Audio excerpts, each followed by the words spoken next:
তো অতঃপর ভিউয়ার্স আপনার মন্ত্র পাঠ করতে হবে এবং কি এর মধ্যে সুই বলেন এবং আলপিন বলেন এগুলা গেঁথে গেঁথে দিতে হবে। তো আমি এখানে সুই আলপিন অনেকগুলা আইনে রাখছি। তো সুই এবং আলপিন আপনারা গাঁথবেন এবং কি আগে প্রথমত এই সবগুলা সুই এভাবে হাতে নেবেন। সবগুলা সুই এভাবে হাতে নেওয়ার পরে আপনি মন্ত্র পাঠ করবেন। তো মন্ত্রটাও যে আমি আপনাদেরকে বলে দিয়েছিলাম যে এর আগে বিভিন্ন মন্ত্রে ভিডিওর মধ্যে বলে দেয়, মন্ত্রটা অত্যন্ত পাওয়ারফুল এবং আবার স্বয়ং সিদ্ধ করা, কারণ ওই মন্ত্রটা দিয়ে একটা কাজও আমি মিস পাইনি। ধরিলাম ধনুর্শিবান ধর্ণী তাতে কম্পমান। তো এইখানে অমুকের কলিজায় মারলাম বজ্রবান, অমুকের জায়গায় আমি ব্যক্তিটার নামটা বলে নিচ্ছি। কলিজায় মারলাম বজ্রবান, অমুক জাতি গুরুস্থান দুহাই রামের দুহাই কালীর, মন্ত্র যদি লড়চড়ে মা কালীর যৌনে ছিঁড়ে মহাদেবের গালে পড়ে। এতটুকু মন্ত্রটা শুধুমাত্র 3 বার পাঠ করবেন, পাঠ করে দিবেন। আমি মন্ত্রটা পাঠ করে নিতেছি। ধরিলাম ধনুর্শিবান ধর্ণী তাতে কম্পমান বজ্রবান, ধরিলাম ধনুর্শিবান ধর্ণী তাতে কম্পমান মমতাজ দিলের মা কালীর যৌনে ছিঁড়ে মহাদেবের গালে।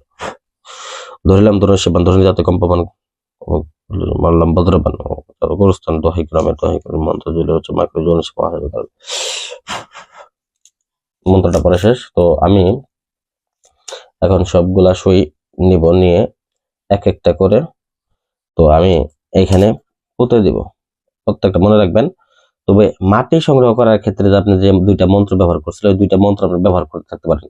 মাটি মাটি শ্মশান মাটি, আই মাটি নেই মাটি ধ্বংস করি জনম পাপি, শ্মশানকালী মহাকালীর বারে বারে নাম জপি। তো এই মন্ত্রটা পাঠ করবেন। আর মাটি মাটি কবর মাটি আই মাটি ধরি পাপি ধ্বংস করে আদি পাপি জিব্রাইল মিকাল আজরাইলের নাম ডাকি।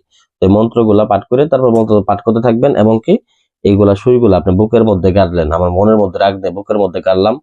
তারপরে বুকের ডান পাশ বাম পাশে 2 পাশে গেড়ে দিলাম, পেটের মধ্যে গাড়লাম। তারপর ভিউয়ার্স তার নাভির মধ্যে যৌনস্থানের মধ্যে গেড়ে দিলাম, তার চোখের মধ্যে গেড়ে দিলাম, তার আরেক চোখের মধ্যে গেড়ে দিলাম, তার মুখের মধ্যে গেড়ে দিলাম,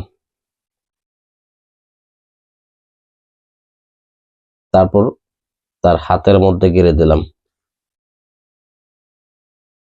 লাগ লাগ লাগ সুপন ওম নমঃ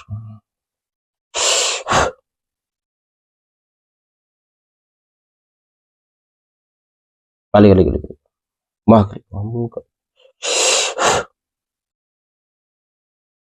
ওকে, তো এটা আমি যে কয়টা বান দিছি, তো এখন বান কয়টা দেওয়ার পরে তো এখন আমি এটাকে কি করব, এখানে দেখেন কাফনের কাপড় আছে রক্তাক্ত লাগা সহ, বিশেষ করে শনিবার মঙ্গলবারে মারা যাওয়া কাফনের কাপড়, ঠিক আছে, এটা আমি সংগ্রহ করে রাখছিলাম। তো এগুলা কাজের ক্ষেত্রে আমাদের লাগে অনেক ক্ষেত্রে, এজন্য আমরা এগুলা সংগ্রহ করে রাখছি। যাই হোক, এগুলা দিয়ে এখন আমি কাফনের কাপড় দিয়ে সুন্দর করে এটাকে পেঁচিয়ে নিব। মনে রাখবেন আপনারা এইভাবে সুন্দর করে পেঁচায় নেবেন। দেখেন আমি পেঁচায় এনেছি, নেওয়ার পর রাখলাম। তো এখন রাখার পরে আপনি ছোট্ট করে আপনি যেভাবে জানাজা পড়েন যে, তো ওইরকম ভাবে আপনি এটাকে সামনে রেখে জানাজা পড়বেন। জানাজা পড়ে এটাকে আপনি কবরস্থান থেকে, যে কবর থেকে মাটি নিয়েছিলেন ওইখানেও পুঁতে রাখতে পারেন, অথবা শ্মশান থেকে যেখান থেকে আপনি মাটি নিয়েছিলেন ওইখানেও পুঁতে রাখতে পারেন। তো এইভাবে যদি আপনি কাজটা করেন, তো ইনশাল্লাহ আমি এটা পড়তে যাবো এখন। তো এইভাবে যদি আপনার কাজটা করেন, তো দেখবেন মাত্র 72 ঘন্টার মধ্যে শত্রু যেখানে থাকুক, যে অবস্থা থাকুক, 100% মারা যাবে। খুদার কসম করে গ্যারান্টি দিয়ে গেলাম। কাজ যদি না হয় জুতার মালা গলায় দিয়ে করবো, 100% গ্যারান্টি। শত্রু শরীর বন্ধ থাকলেও কাজ হবে। তো আশা করি ভিডিওটা ভালো লাগবে। ভিডিওটা ভালো লাগবে ভিডিওতে লাইক করবেন, চ্যানেলটা সাবস্ক্রাইব করবেন। ধন্যবাদ সবাইকে।